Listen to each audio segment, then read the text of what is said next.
Hi guys, I am definitely missing you guys today, but here is the video that you are going to be working on. So this is the one that's a bit of a review on congruence criteria using angle, side, and hypotenuse leg. So the link to this should also be right in with this video. Remember that today your job is to work on this recording and take that 16.3 triangle congruence quiz. Tomorrow you're going to be working on Della dashes, and Thursday we'll start talking about some parallelograms. Ooh, I actually said that pretty well today instead of stumbling over it. So reminder, the angle, side criteria that we learned about yesterday kind of comes from that angle, side, angle congruence theorem.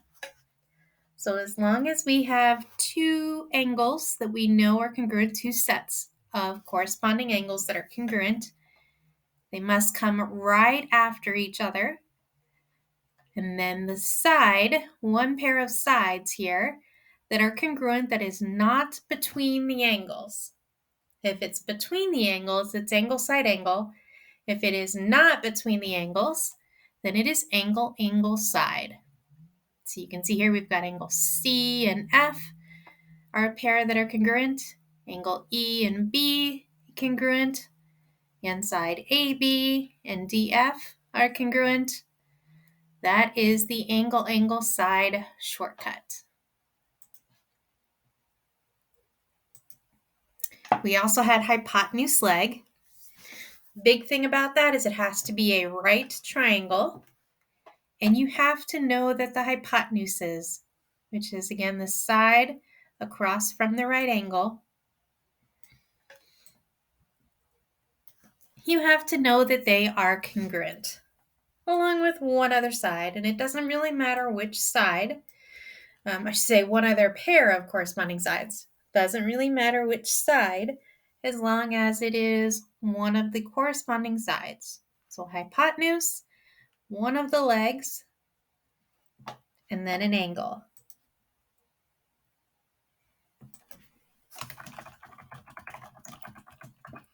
All right. Again, only works for right triangles. All right, so take a moment. Again, if you are in the Desmos, take a moment, select the triangles that are congruent by hypotenuse leg congruence criteria. So again, we're looking for a right triangle, and we are looking for the ones that have the hypotenuse being congruent. So I'll give you a few minutes. And if you want to pause the video, you can absolutely pause it a little bit longer.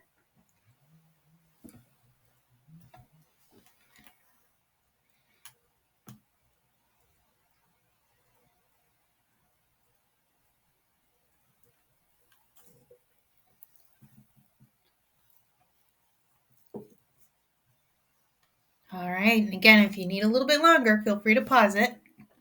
But if we look at these, the first one here, notice again, we know the hypotenuse right across from the right angle, and we've got a pair of corresponding congruent sides. So that one is hypotenuse leg. The second one here, again, angle, side, angle. We do not know anything about the hypotenuse. So number 2, while they are congruent, it is not hypotenuse leg. We're trying to find the ones that are hypotenuse leg. The third one here is, notice we know the hypotenuses, which are kind of the legs that are part of this big isosceles triangle. That could be the hypotenuse, again, the opposite sides of those right angles. And we also know another leg here. It's the one that they share. That is congruent to itself. So that is another hypotenuse leg. And finally, the last one, not a right triangle.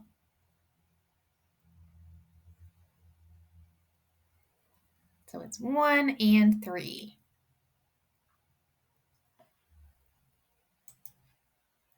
All right, just want to remind you about these. Remember, side-side angle is not a congruence criteria.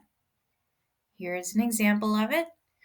So side-side angle or angle side-side, not a congruence criteria.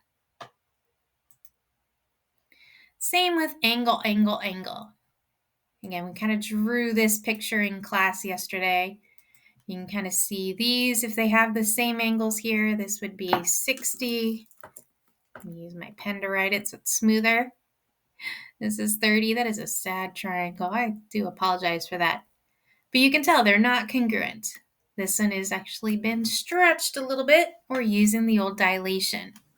That's that non-rigid one that creates it. Are there any situations where we could say two triangles are congruent if we only know that they have the 3 pairs of corresponding angles? The answer is no. Only if we know the sides. We need to know at least one side. All right. So looking at these, which ones guarantee congruence and which ones do not? Take a moment and pick these out. Which ones guarantee, which ones are good shortcuts, and which ones are not.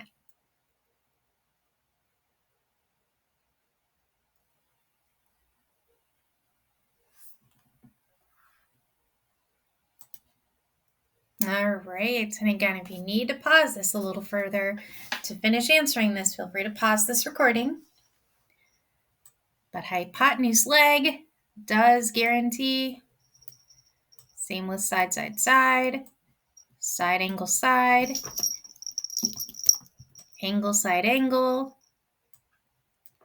and angle, angle, side. Let me bring hypotenuse. There we go. Put that at the top. So there you go. The two that do not guarantee congruence, side, side, angle, and angle, angle, angle. All right. Let's work on some proofs. All right, so let's look at this proof here. I wanted to remind you, we haven't seen this in a while, but remember that these are the marks that mean perpendicular. It looks like an upside down T. So we are given that CB is perpendicular to CD. So feel free to mark this up on your design. AB is perpendicular to AD. All right. The measure of CDB, that's this one, is equal to the measure of ADB. So these two triangles are congruent as well. All right, and we're trying to prove the triangle BCD is congruent to BAD. So let's look at the options here. We have CB perpendicular to CD, that is given. AB is perpendicular to AD. Remember, that is also given. We do have the option of putting them on the same line or different lines, different reasons. Same with the measure of CBD equals the measure of angle ADB. That again is given.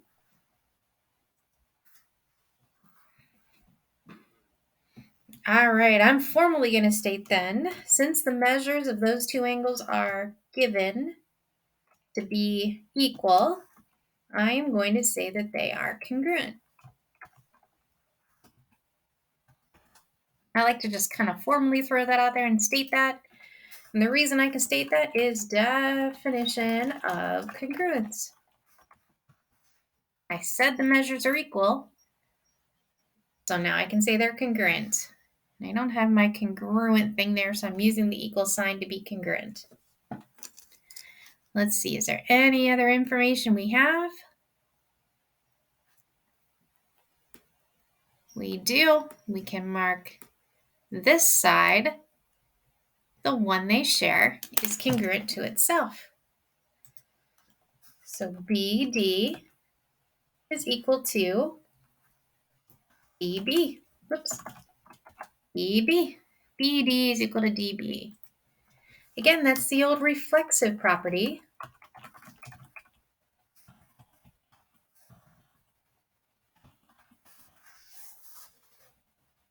There we go.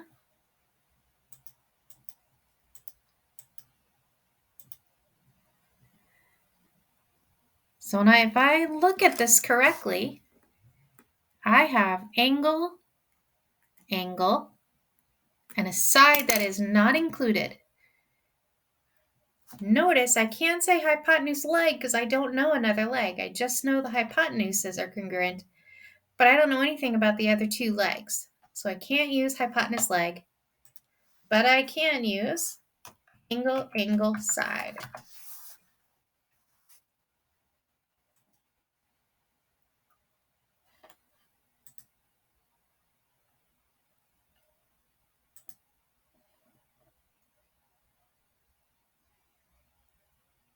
All right, let's try another proof here.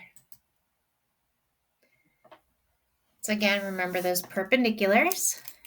AD is perpendicular to BD. So AD perpendicular to BD, so this is a right angle. BD is perpendicular to BC, so that's a right angle. I also know AB is congruent to CD. Excellent. So let's look at the information we have so far. Step 1, AD perpendicular to BD. That's a given. The next step, BD is perpendicular to BC. Again, that's a given. In these, they're putting them on separate lines, but you could, if you wanted to, put them all on the same line. And the third given information we have is that AB is equal to CD.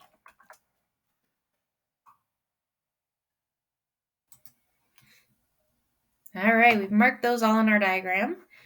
Let's see if there's anything else we can mark. There is.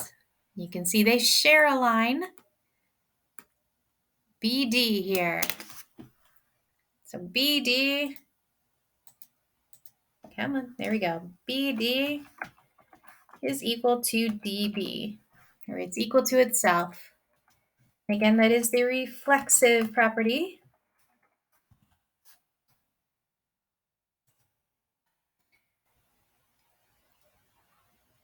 We can also state here, notice we have ADB, angle ADB, and angle DBC. I marked it, but I need to officially state that they are right angles.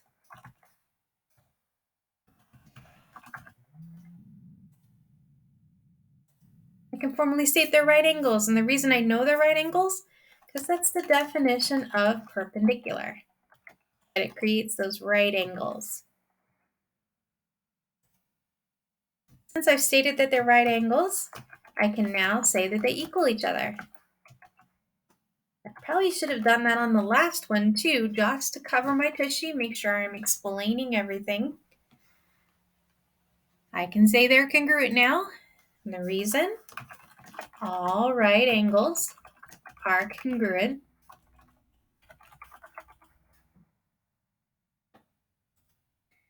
So I've got an angle, and notice it's a right angle, and across from it is the hypotenuse. And I do know the hypotenuses are congruent. And I have the leg there, the one that they share. So I can now say the triangles are congruent using hypotenuse leg.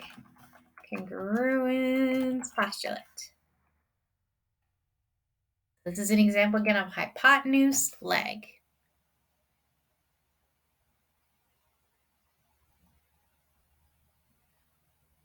All right, again, feel free to pause if you need to. If you're working alongside me, if you're using it to check your work, hopefully you take a moment and make sure that you've got it all correct. All right, just wanted to remind you, angle, side criteria. Again, 2 pairs of corresponding angles that are congruent and a side that is not between them. That's angle, side.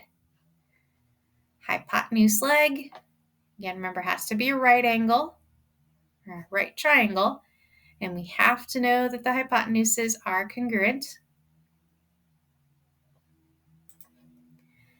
Remember, side angle, not a congruence postulate, as well as angle. Neither one of those are good postulates. All right, so feel free to answer this last question. Choose one of the prompts to respond about this video. Anything you need to explain more, any other questions? If something became more clear to you, let me know. And then finally, see if you can try this exit ticket. Sketch an example of 2 triangles that meet the angle criteria, but are not congruent. And then sketch an example of 2 triangles that meet the side